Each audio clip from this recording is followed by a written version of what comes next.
Tinder, Bumble, Hinge, there's so many dating apps out there now, it's hard to keep track. Online dating used to be so taboo, but now there's over 50 million users on Tinder alone, making 1 billion swipes a day.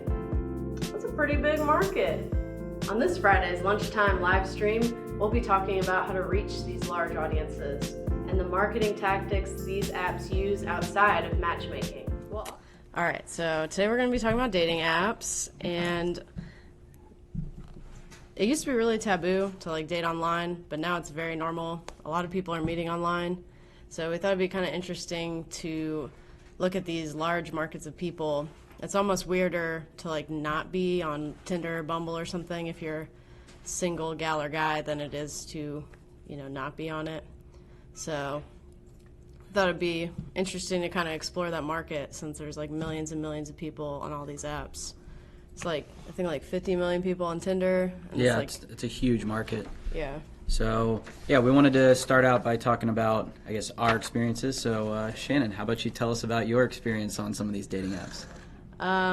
So I didn't really use them very much, but I met a boyfriend that first long-term boyfriend. I actually met him on an online dating site before swiping apps even existed. It was called Taste Buds, and you matched based on your music compatibility. Oh, nice. Yeah. So I didn't really, when we were dating, that's when Tinder came out. I think, what year was that? 2012 or? Nah, not that early. Maybe 2014. Something like that. I think it was probably out that early. Yeah. It was I guess 5 years old. It is kind of crazy to think about. It's such a young app, but has such a huge societal kind of influence. Yeah. But absolutely. Yeah, it came out and all my friends were doing it, but I was dating this guy for a while. I was like, that's interesting. That seems fun. And then when we broke up, I was like, all right, cool. Now I can get on Tinder. And I was like, oh, this sucks. So it's the norm, but it's not the greatest thing. Yeah, it was nice. I took a trip to Seattle and Portland, and I just kind of went by myself on self-discovery journey or whatever. And it was kind of nice out there because I didn't know anybody. So went on a few dates and got some free dinner out of it. So. Oh, yeah? Yeah. Nice. How about you, Jake? Well, I've taken a few people out to dinner, but never gotten free dinner out of it. But yeah, I'm single, so I'm on a few of these dating apps, Tinder, Bumble, and my favorite is Hinge right now. But there's definitely you definitely got to be on these apps. I mean, you can't just be going out and, in my opinion, just going out to the bars and meeting people. I guess with the amount of people on there, it makes things a lot easier to meet people on these apps. The funny thing I think about it is, as an advertiser, I'm creating different ads with different images and different captions, and you kind of have to do the same thing when you're on these dating apps. You have to swap out your pictures that are working or not working, take some new pictures, and then swap out your caption. It's kind of like A/B testing for yourself to get yourself a date. I mean, yeah, it really is. It's like marketing yourself, basically. I wonder if it's always been like that, or if it's this different thing. I was actually talking to an older family member. She told me not to name her, but she was telling me about this back in the early, maybe late 80s, early 90s. She put out a personals ad in the paper. She made it a Jimmy Buffett song or the Pina Coladas thing. And she put an ad out in the paper, and the guy actually responded the next week in the same ad section. Oh, wow. So I guess in a way that was kind of like marketing yourself, because you're like, all right, I gotta, and that you can't change. Once you pay for that spot, yeah, to there's be in no an A/B ad, testing your ad spot for sure. So I guess it's a little less, it's a little more low risk, because you can always go back and be like, oh, that's not working.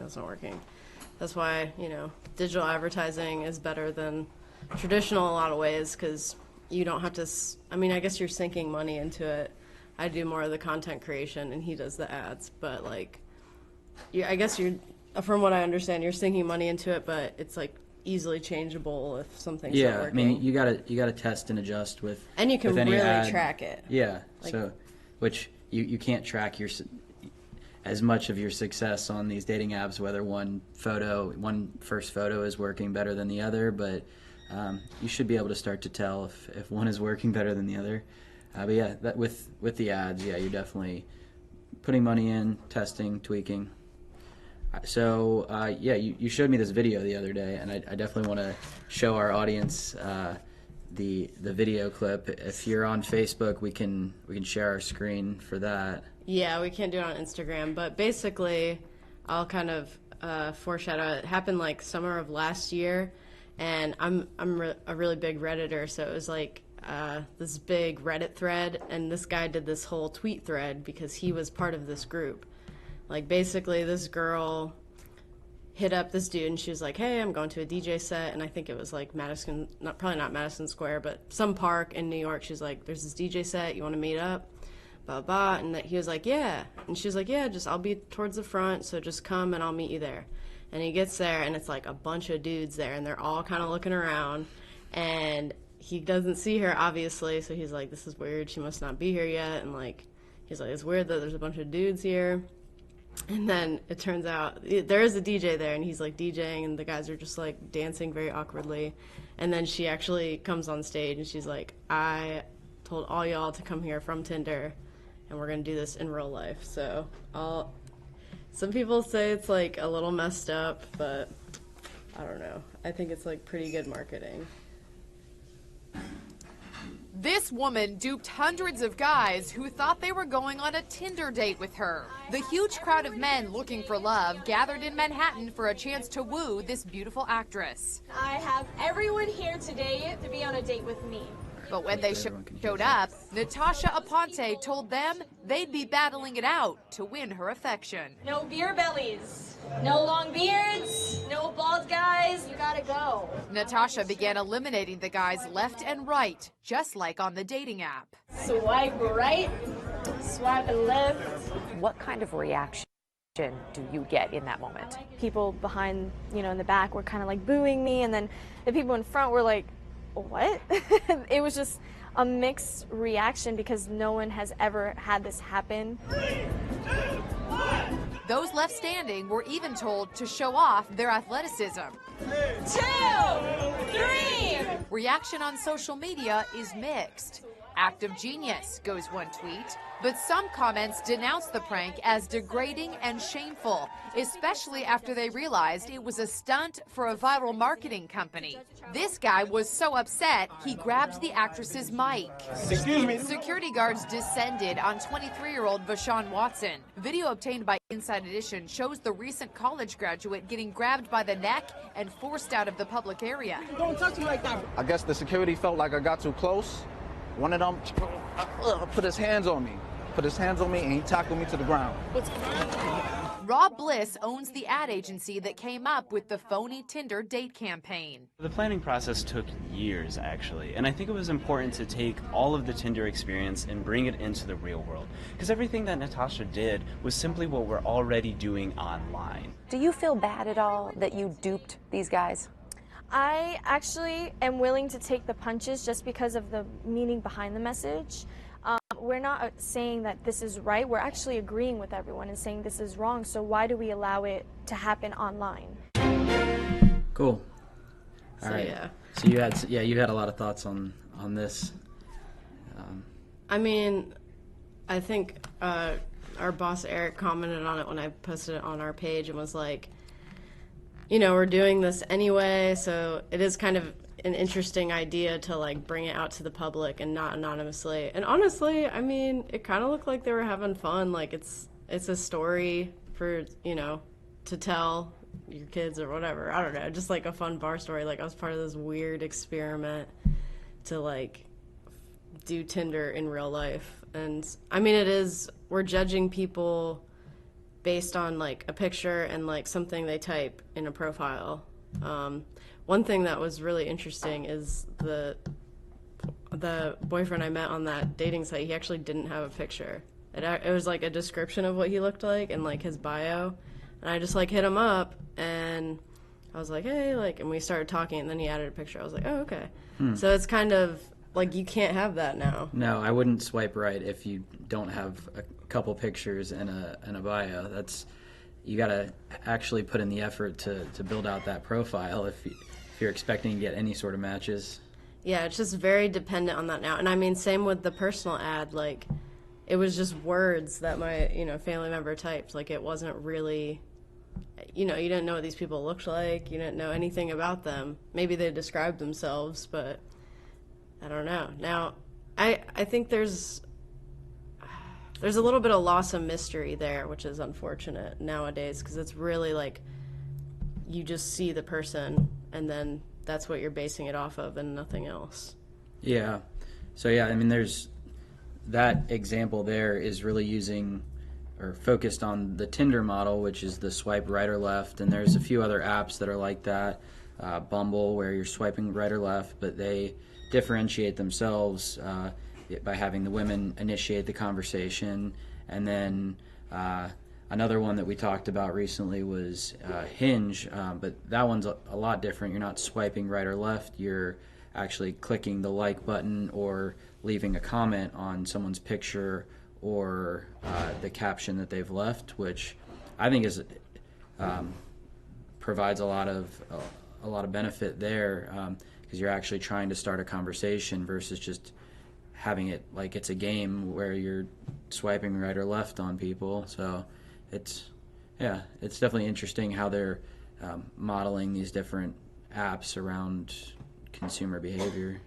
Now I wonder, I only had Tinder and Bumble like for a pretty brief time. Nothing really happened with Bumble, and it was weird because like I would, match with somebody and like reach out to them and they like never hit me back. And I don't know. It's just but it'd be like that sometimes. Yeah. Like the few Tinder dates I went on, like, obviously something I've probably been on like 3 or 4 Tinder dates or something like that. But it seemed a little easier.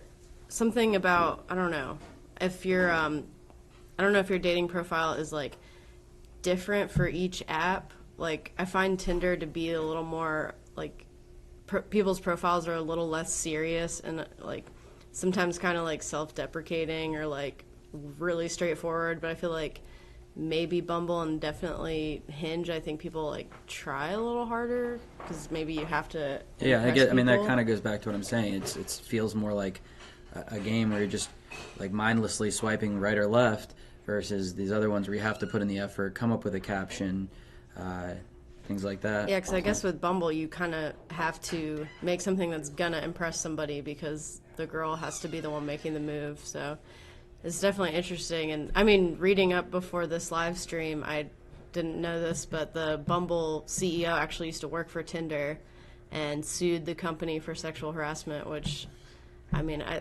and then created Bumble to be like, well, the ladies are gonna make the decisions. So it's just funny how much that says. I'd about never Tinder. heard that. That's crazy. Yeah, like I feel like that says so much about Tinder as an app because it really is just a like place to like go. And I think one of the DMs I got was like, I was about to meet up with this guy and he's like, but are you, DTF? I was like, I don't even know you. Like, like I was like, we've never even met yet. So I was like, no. Still got him to buy me food, but I'm like, I could come meet my friend now. Like, but I'm just like, why would you even just straight up ask that? Like, it's just crazy. Well, I don't know. It's crazy that this expectation about just going for free food, but we won't get into that. Let's talk more about marketing since we're a marketing agency. Yeah. So, we did find it pretty interesting.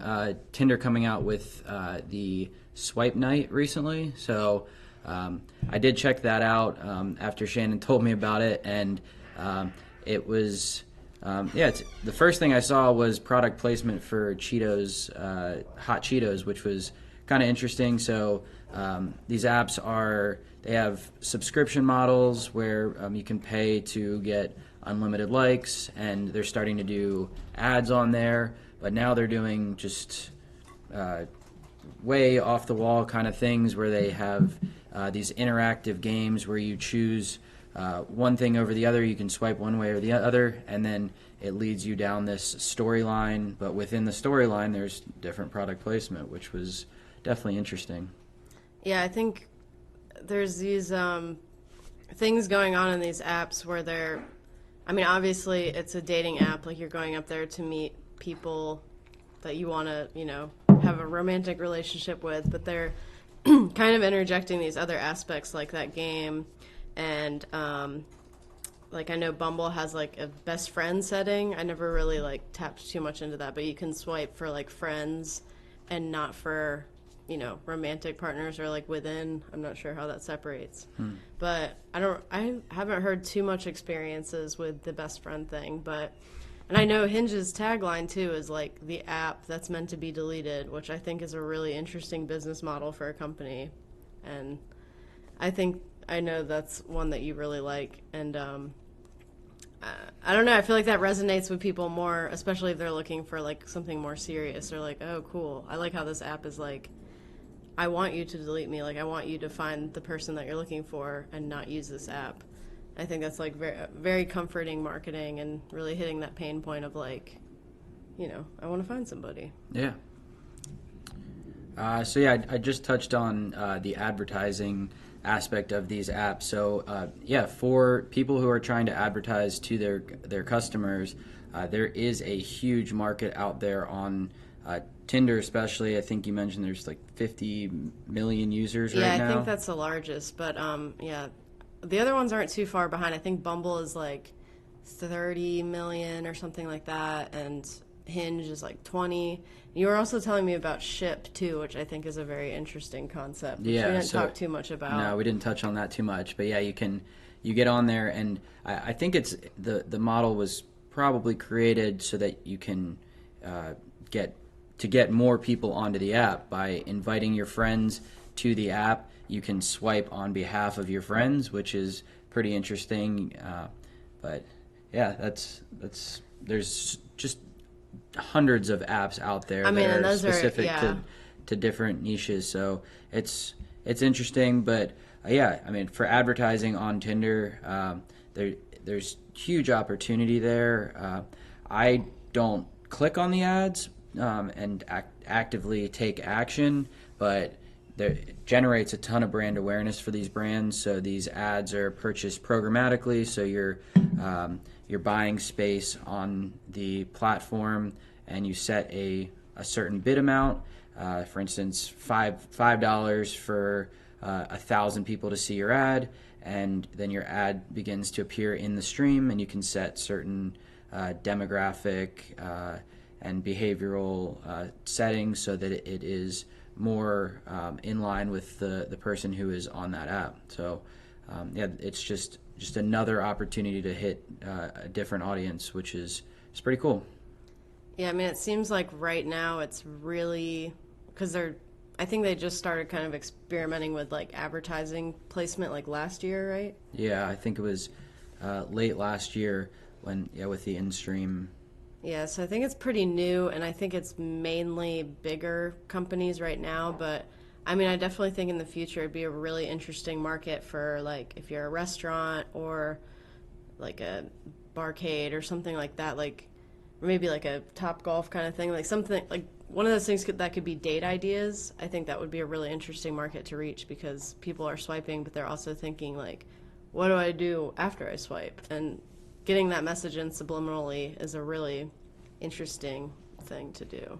Yeah, a lot of the Tinder ads that I've seen are heavily focused on purchasing a subscription for their app. So I still think that that's a primary objective and where a majority of their revenue is coming from. So it does make sense for them to continue pushing those ads. But yeah, with that ad space, they've been testing the different frequencies and seeing how people react to those. Yeah. And I think some other reactions within these apps is we asked y'all to send us some stories that we could share, and we won't say no names, but we did get some really interesting ones. It seemed like most of the bad ones were from Tinder, most of the like horror stories, And it actually seemed like Bumble was pretty popular. Like, one person met their current fiance on there. Let's see. Somebody's brother-in-law found his wife, and they're expecting a baby. And I'm assuming she's talking about Bumble here, but met their fiance while they were traveling in Hawaii, and then, you know, got married that way. Yeah, that's pretty awesome. Yeah, like you're just using it to. That was what was kind of fun, is being in a new place and being like, you know, who's out here? Because I know who's here because I live here, but going to other places and being like, what's the, you know, dating scene kind of like out here? And it's cool that something good happened from it and not just like, you know, meeting up and never seeing each other again. But one bad Bumble one was a friend of mine went on a Bumble date with a guy that kept, like, they were at a restaurant and he kept calling all the women around him fat and was like pointing at people like, oh, she's fat. And then it turned out to be her coworker's cousin. So she had to be like, oh yeah, it was great. It was such a nice date. Like, he's so sweet. He's such a gentleman. So it was a little awkward. But somebody put the romance novelist who insisted I call her and a racist I had to block are tied. That's rough. And then that was their worst, and their best case scenario was the same upbringing and interest but lived 4 hours away. Now a good friend. At least they got a good friend out of it. Yeah.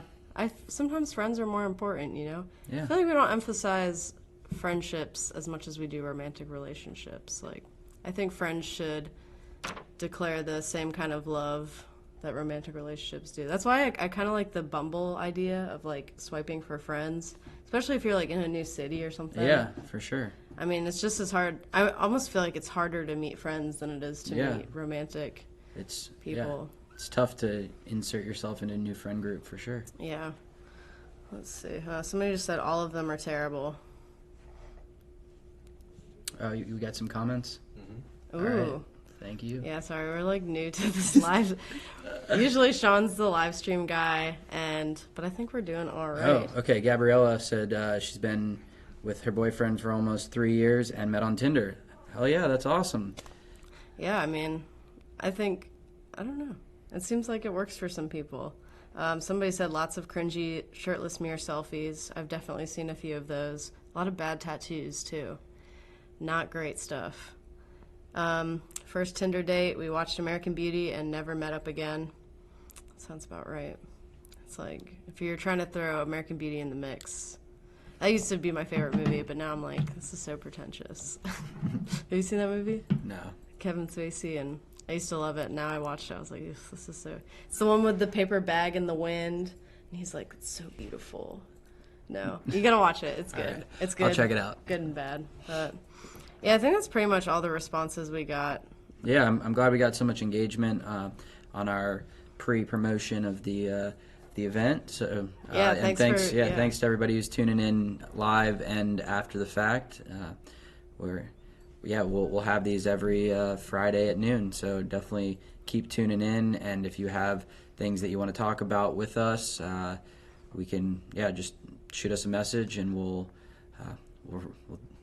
love to talk about it. Yeah. Yeah, we always need ideas because these are happening weekly. So if there's something even semi-marketing related, we can make it. Like this is a little. This was. We tried to get the tie in here, but you know. I do think it's a really interesting opportunity, and I'm excited to see kind of what the future holds for advertising opportunities on these apps. So. Cool. Yeah. All right. Well, we'll see you guys everybody. next Friday. Bye bye. All right, end that one up there.